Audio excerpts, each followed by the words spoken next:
Carmen? Sino yan? Si Manuel. Manuel, tumuloy ka na. Hintayin mo na lang ako sa sala.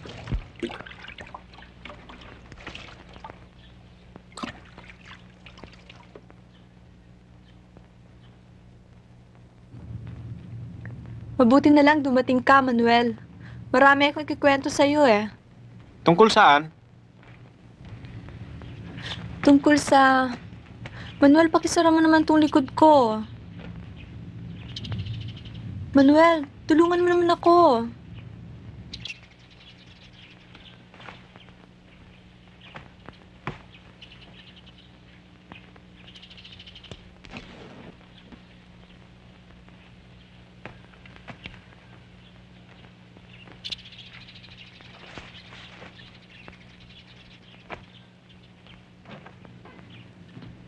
Bulaklak.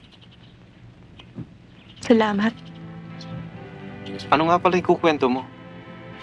Alam mo, muntik na naman kami mapahamak kagabi. Bakit? Kasi pinanhi kami dito ng mga tulisang kagabi. Mabuti na lang dumating. Galing niya talaga. Kayang-kaya niya lahat ng mga kalaban niya. Tsaka alam mo, bago siya umalis, binigyan niya ako ng bulaklak. Ganitong ganito rin. Gagamutin ko nga sana yung sugat niya sa labi eh. Kaya lang, nagmamadali siya. Ba, may sugat ka rin pala sa labi. Diyan din kasi siya nasugatan eh. Teka. Baka ikaw si...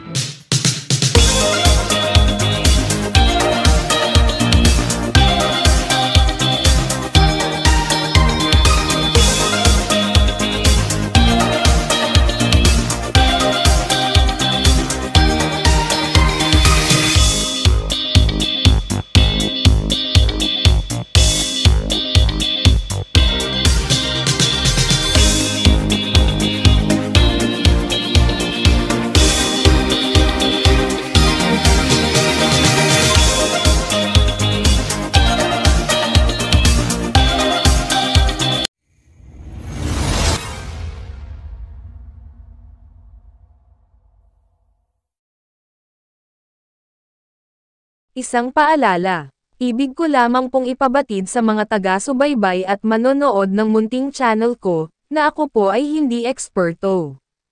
Ang mga kwentong mapapanood nyo sa channel ko, ay hindi nagsasaad ng tama, at eksaktong impormasyon, tungkol sa pagsasalarawan sa subject ng topic ko. Ito ay bunga lamang sa aking mga pananaliksik. Maraming salamat po.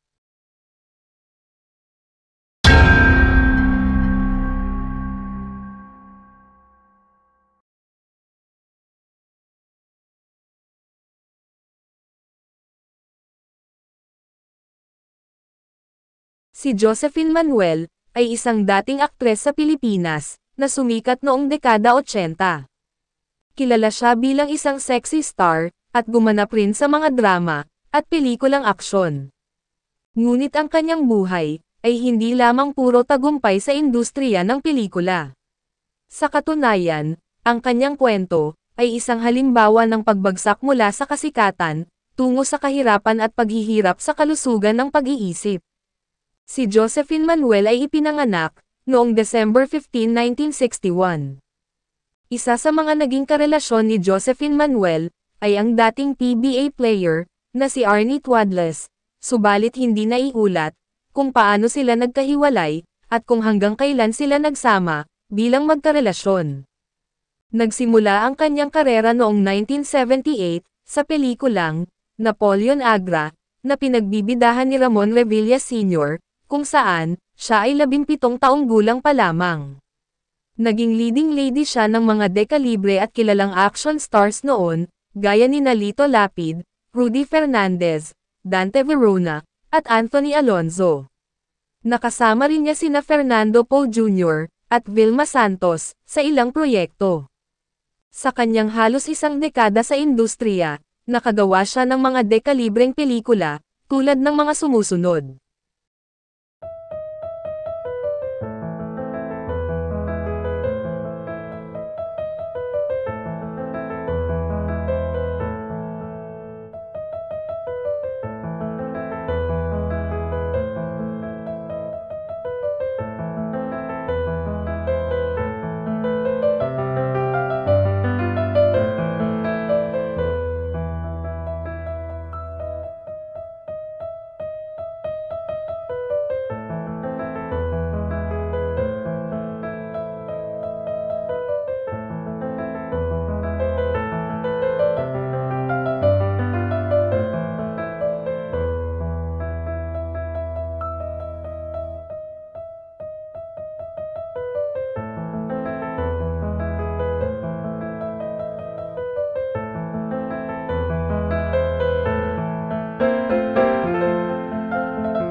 Ang Paraisong Gubat, noong 1986, ang kanyang huling pelikula, bago siya mawala sa sirkulasyon.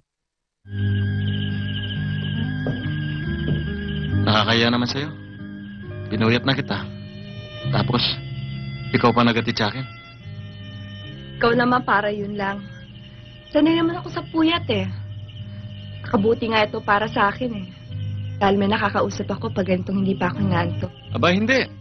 Ba't ako magbibiro? Totoo yung sinabi ko. At galing yan sa puso ko.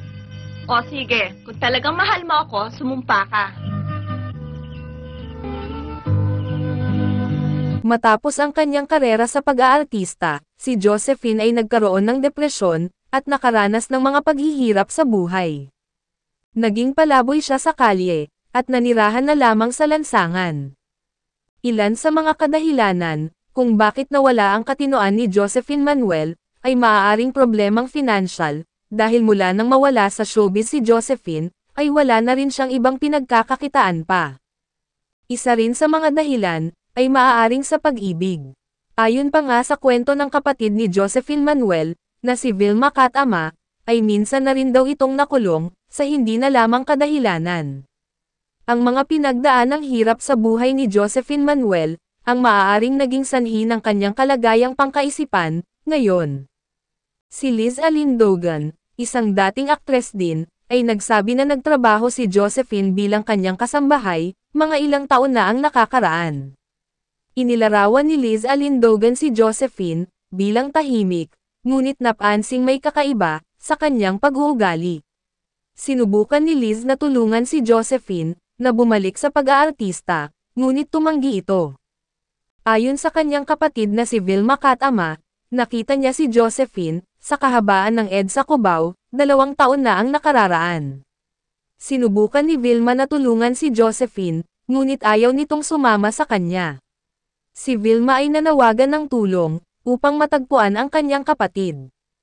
Matapos ang ilang linggo ng paghahanap, natagpuan si Josephine, sa Home for the Elderly.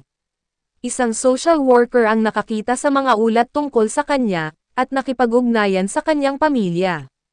Bagamat natagpuan na siya, ang kanyang kapatid ay humihingi pa rin ng tulong, upang maasikaso, ang kanyang pangmatagalang pangangailangan. Ang kwento ni Josephine Manuel, ay isang paalala sa mga hamon na kinakaharap, ng mga taong nasa industriya ng showbiz, at ang kahalagahan ng suporta at pag-aalaga, sa mga nangangailangan.